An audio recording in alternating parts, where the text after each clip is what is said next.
Let's talk about how to build a strong employer brand to supersize and grow your business. Now, I love this strategy because it's one that people don't generally consciously go out and create for their business.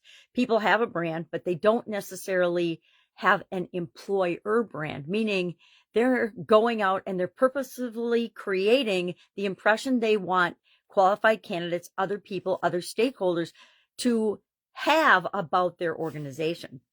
Why would you want to do that? Well, it allows you to recruit, hire, train, and have the best talent possible for your business, for your company, for your organization. I'm going to share 8 tips on how to do this and what things are important. And then I'll give a couple of examples of people that I think do an incredible job of this. First, we need to define our employer value proposition. What's in it for people to be a part of our organization? What do we do really, really well? What are we known for? What do we want to be known for when it comes to the people that help us to build our business? What do we want them to know, and how do we want them to feel about working in our organization? Because guess what? How we treat our people is how they treat our customers, and we want to make sure everybody's treating everybody the way they want to be treated, in a positive way, so that our company can grow and build and supersize. Secondly, we want to foster a positive company culture and a positive work environment. I will say that I have left organizations more because the culture stunk and was terrible and didn't fit with my core values than for any other reason. Third, we want to invest in employee development.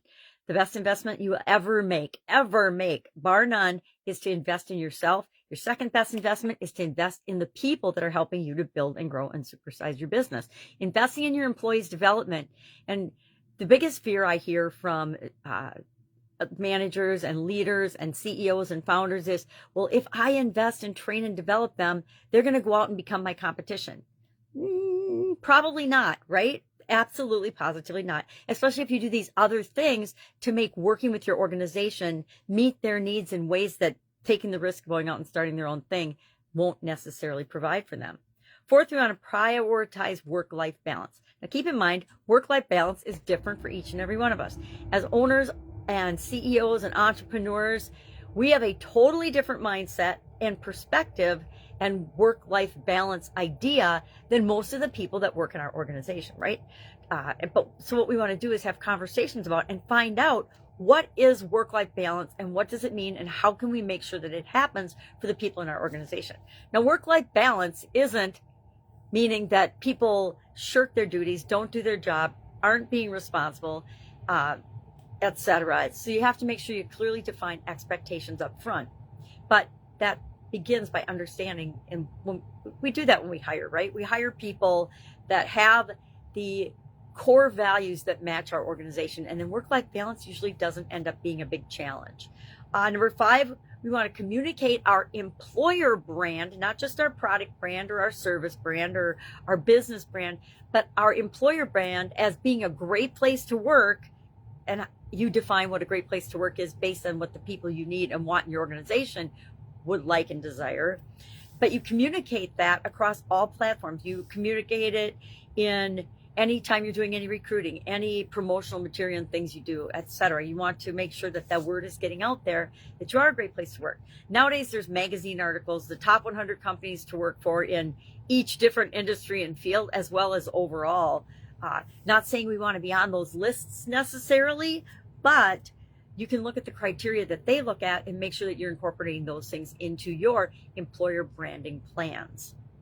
6, we want to provide a positive candidate experience. If people are coming to you because you're trying to hire a key position or any position in your company, you want to make sure that the potential employees, the candidates, are having a great positive experience with your organization. That means doing what you say you're going to do. It means if you say, hey, I'm going to get back to you, I've got 5 other candidates to talk to, I'll get back to you within a week. Make sure that you at least text, or nowadays there's no excuse for not communicating because there's text. You can set up an automated bot, a chat bot, to let the people that don't get selected know that you filled the position. But don't leave people hanging, because that does not leave a good experience, a good employer brand experience with potential candidates. And guess what?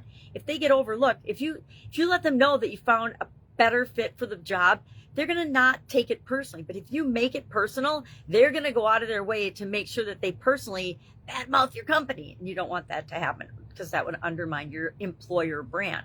7, we want to encourage employee advocacy, meaning we want to encourage people to help one another, to communicate with one another, to help improve one another, to give positive feedback as well as tough feedback.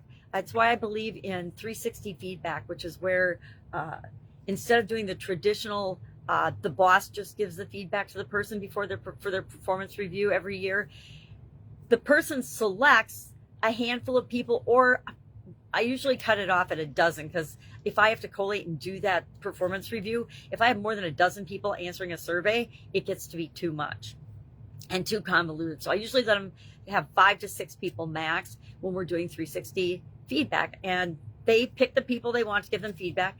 And of course, their boss gives them feedback, whether they want them to or not, because the boss is one of those people.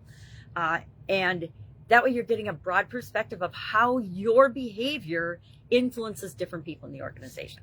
And then finally, as usual, my final step is always monitor, adapt, continuously improve. Continuous improvement, continuous improvement, continuous improvement. Because what works today for your employer brand might be totally off the mark and ineffective in 6 months or a year from now. So you want to monitor and make sure that it's creating the results that you want for your business and for your brand. All right, love to know if you've done this. I know I'm going to give an example of one of my friends on social media and in ClickFunnels as well. Damon Burton is an incredible example of, he's got an entirely remote workforce, and SEO National is his firm. And he is one of my favorite examples of people that are creating an employer brand without even trying to create an employer brand, because his people advocate for his brand. All right, that's all I've got today. If I can help you in any way, ask. Otherwise, share examples of and ideas for how you can use your employer brand to supersize and grow your business, or how you have.